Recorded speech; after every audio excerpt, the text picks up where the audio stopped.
Lecture number 04 में हम लोग कवर करेंगे ओमिजन ऑफ आर्टिकल द। कहाँ कहाँ आर्टिकल द हम नहीं लगाते हैं।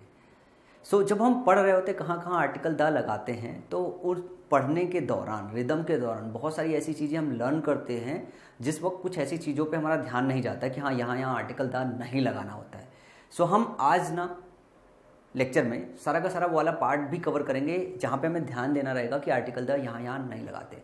जैसे आर्टिकल द डिजीज़ के पहले हम नहीं लगाते, किसी भी डिजीज़ के नेम के पहले हम आर्टिकल द नहीं लगाते हैं। तो अगर मैं आपसे पूछूं कि कितने सारे डिजीज़ हैं, तो आप बोलोगे सर बहुत सारे डिजीज़ काउंट ही नहीं कर सकते हैं।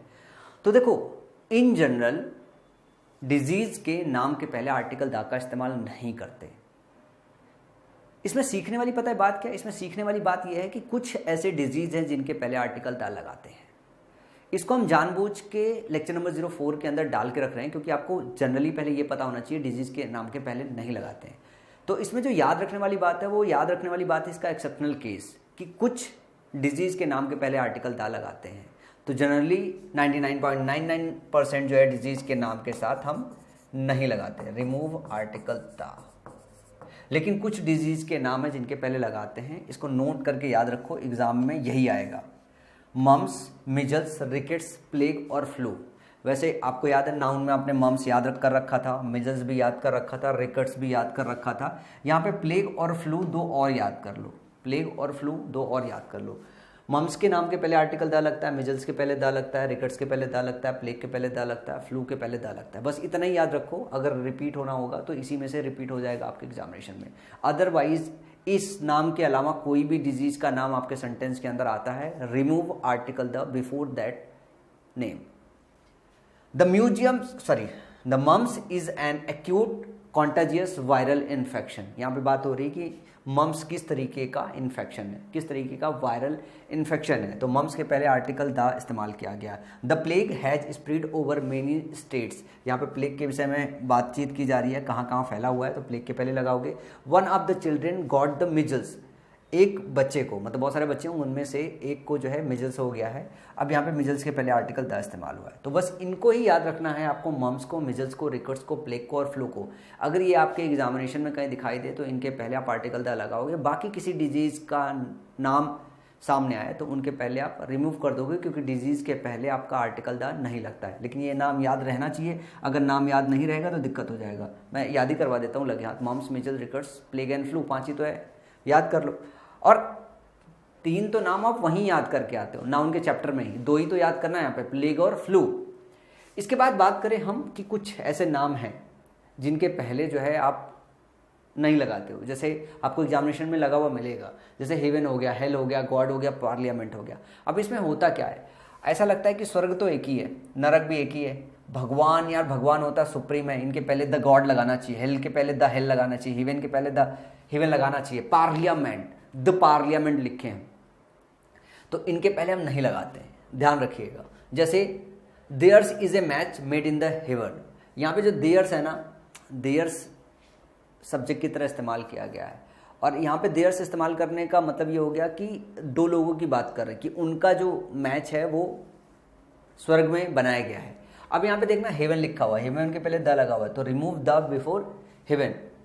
आई will go to the hell for this, इसके लिए मैं नरक जाऊंगा, हेल के पहले द नहीं लगाना है। She was elected to the parliament in 1997। अब यहाँ पे आप आर्टिकल द नहीं लगाओगे पार्लियामेंट के पहले, in 1997। She was elected to parliament in 1997, 1997 में वह पार्लियामेंट में सेलेक्ट हुई थी। लेकिन अगर हम कुछ इस तरीके से यहाँ पे लिखें पार्लियामेंट, और हम अब इसको स्पेसिफिक कर दें पार्लियामेंट ऑफ, या तो इंडिया लिख दें या तो पाकिस्तान लिख दें या तो फिर अमेरिका लिख दें।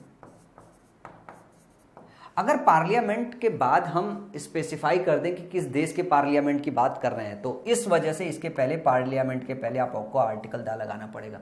अदरवाइज अगर पार्लियामेंट शब्द इन जनरल इस्तेमाल किया गया किसी सेंटेंस के अंदर, तब आपको क्या करना होगा, तब आपको इसके पहले आर्टिकल द नहीं लगाना होगा। अब जैसे मैंने एक कन्फ्यूजन यहाँ पे आएगा, कुछ बच्चे ऐसे होते हैं जो हिंदी भाषी बच्चे होते हैं जो मेरी तरह होंगे, आएगा। जैसे मैंने लिखा man in the corner, man in the corner.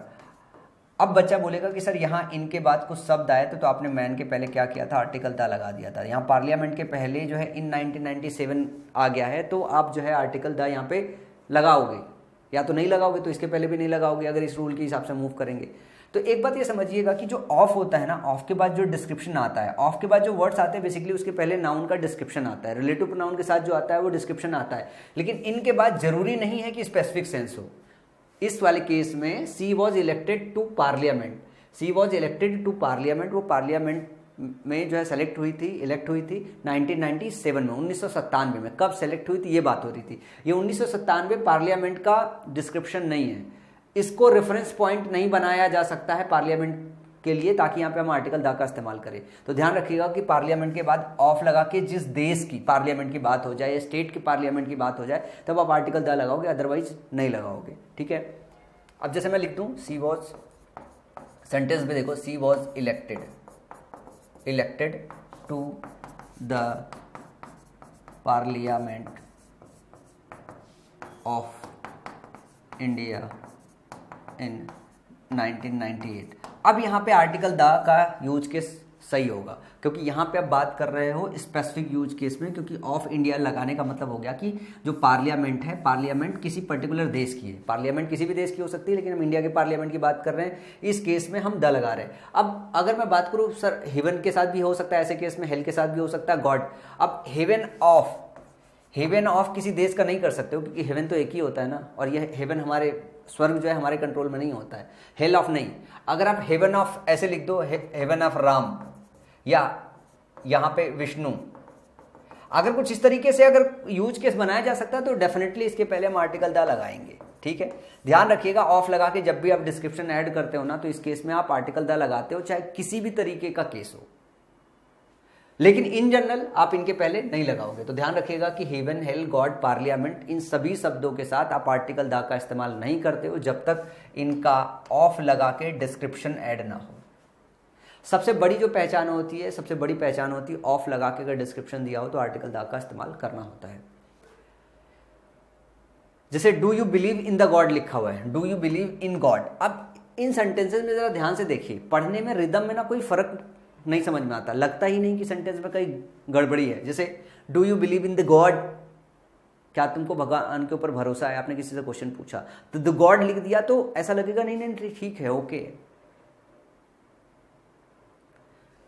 समझ रहे हो बात हमारी?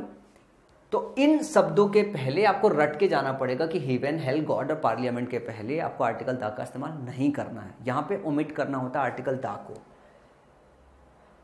इन जनरल मैं अगले रूल की बात करूं तो जो आपका स्टेट होता है या कंट्री होता है, उनके नाम के पहले आप नहीं लगाते हो, चाहे इंडिया हो, चाहे पाकिस्तान हो, चाहे अमेरिका हो, आप आर्टिकल द नहीं लगाते हो। लेकिन आपको याद है कि अगर कंट्री के नेम के पहले यूनाइटेड किंगडम, यूनियन, सोवियत जैसे वर्ड ऐड हो तो आर्टिकल द लगाते हो। अदरवाइज बहुत सारे देश हैं उनके पहले ये सारे वर्ड्स नहीं होते, तो इन जनरल देश के नाम के पहले नहीं लगाते हो, स्टेट के नाम के पहले नहीं लगाते हो। लेकिन इंडिया में अगर हम पंजाब स्टेट की बात करें तो पंजाब के पहले हम आर्टिकल द का इस्तेमाल करते हैं, द पंजाब लिखते हैं। तो ये एक्सेप्शनल केस आपको खाली याद रखना पड़ेगा कि पंजाब के पहले आर्टिकल द लगाते हैं, अदरवाइज स्टेट के नाम के पहले नहीं लगाते हैं और कंट्री के नाम के पहले नहीं लगाते हैं। जब कंट्री के नाम की बात करें तो उसका भी एक्सेप्शनल केस होता है, सोवियत, यूनियन, किंगडम जैसे अगर कीवर्ड्स लगे हो तो उनके पहले आप आर्टिकल द का इस्तेमाल करते हो। तो ये सारा का सारा आपको रटना पड़ेगा, क्योंकि रटोगे नहीं ना तो एग्जाम में दिक्कत तो होगी ना। तो ध्यान रखिएगा कि स्टेटमेंट सिर्फ पंजाब के पहले आप आर्टिकल द का इस्तेमाल करते हो, अदरवाइज आर्टिकल द का इस्तेमाल नहीं करते हो। कुछ और प्लेसेज हैं जहां पे आप आर्टिकल द का इस्तेमाल नहीं करते हो, जैसे डेज हो गया, संडे, मंडे, मंथ हो गया, कोई भी।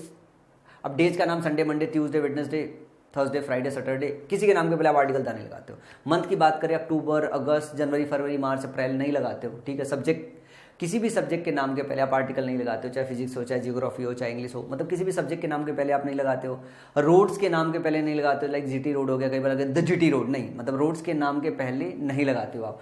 मील्स की बात करें तो मील्स आपका ब्रेकफास्ट हो, डिनर हो, इनके पहले भी आप लंच हो नहीं लगाते, द लंच नहीं लिखते हो। ठीक है, जो भी आपका डे का मील होता है ना, उनके पहले ब्रेकफास्ट हो, लंच हो, डिनर हो, इनके पहले आप आर्टिकल द का इस्तेमाल नहीं करते हो। गेम्स के नाम के पहले नहीं करते हो, क्रिकेट, फुटबॉल, रग्बी, किसी भी गेम के नाम के पहले नहीं करते हो। और लैंग्वेज लाइक इंग्लिश हो गया, फ्रेंच हो गया, इनके पहले आप आर्टिकल द का इस्तेमाल नहीं करते हो, लिटरेचर हो गया, नहीं करते हो इनके नाम के पहले। तो दीज आर द थिंग जहाँ जहाँ पे आपको खास करके ध्यान रखना होगा कि आप आर्टिकल द का इस्तेमाल नहीं करते हो। तो 4 स्पेशल यूज केस मैंने आपको समझाए हैं, 4 रूल के तहत कि आर्टिकल द का इस्तेमाल नहीं करते हो। सबसे पहला रूल है डिजीज़ के नाम के पहले, बट उसका एक्सेप्शनल केस है जिसमें 5 है, मम्स, मिजल्स, रिकेट्स, प्लेग और फ्लू। ये आपको याद रखना पड़ेगा, जुबान पे इस तरीके से आपको याद होना चाहिए, रटा हुआ होना चाहिए आपको।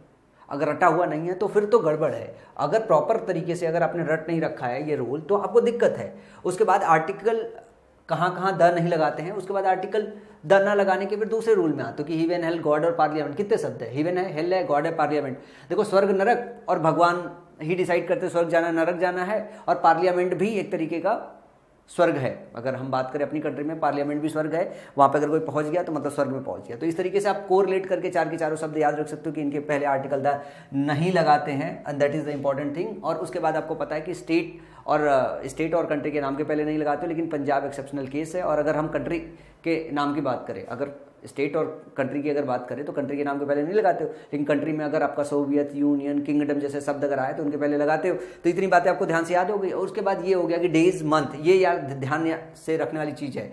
अब जैसे सब्जेक्ट और लैंग्वेज, ये दोनों एक साथ रख के आप याद रख सकते हो, बहुत आसानी से याद हो जाएगा। डेज और मंथ ये दोनों आपको आसानी से याद हो जाएगा, ठीक है। रोड्स और गेम एक साथ रख के याद करोगे, याद हो जाएगा। और अगर हम मील्स की बात करें तो मील्स, दिन का मील जो होता है, ब्रेकफास्ट, डिनर, लंच, तो इनके पहले नहीं लगाते। तो ऐसे में आपको ये पता चल जाएगा कि आर्टिकल द कहाँ कहाँ नहीं लगाते हैं। अब कहाँ कहाँ नहीं लगाते हैं, जिसमें मैं आपको एक इंपॉर्टेंट चीज़ बताता हूँ लगाने को लेके। एक ये शब्द है जो आपको बहुत ज़्यादा देखने को मिलेगा। ऑफ के बाद जब भी आप डेटा ऐड करते हो, ये क्या काम करता है, ये डिस्क्रिप्शन बताता है इसके नाउन के पहले का। यहाँ आपका जो नाउन होता है, इस नाउन का डिस्क्रिप्शन बताता है। तो ये क्या काम करता है, ये इसको फिक्स करता है। सबसे ज़्यादा जो एग्जामिनेशन में क्वेश्चन बनते हैं वो इसी से बनते हैं। इसी को देख के आपको पहचानना रहता है कहाँ कहाँ लगाना है और कहाँ कहाँ नहीं लगाना है। इस पर भी अच्छा खासा जो है क्वेश्चन बनता है। लेकिन यही जो डेटा है, ये डेटा मेमोराइज करने में आपको 30 मिनट लगेगा। बार बार इसे भूल जाओगे तो बार बार आपको इसको रिवाइज करना पड़ेगा।